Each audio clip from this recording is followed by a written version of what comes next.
மற்றொரு குடும்பம் ஏழை குடும்பம்தான். குழந்தைகள் பள்ளி கல்லூரிகளில் படிக்கும் பருவத்தில் உள்ளவர்கள். தந்தை ஒருவரின் ஊதியத்தில் குடும்பத்தை பராமரிக்க வேண்டிய சூழ்நிலை.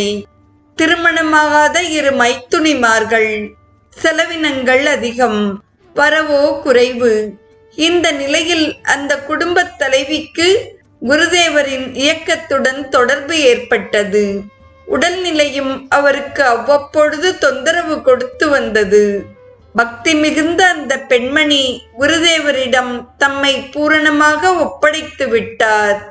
அண்டியவர்க்கு அற்புதமான முறையில் அடைக்கலம் அளிக்கும் அவதார புருஷர் அல்லவா நம் குருதேவர்.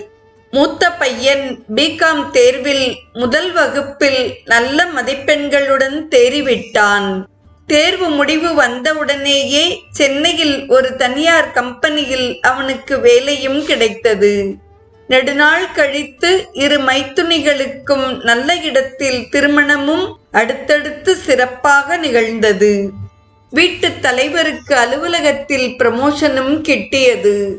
இவையெல்லாம் குருதேவரின் திருவருளாலேயே என்பது அந்த குடும்பத்தாருக்கு உள்ளங்கை நெல்லிக்கனி போல் விளங்கியது. ஆகவே தங்களுக்கு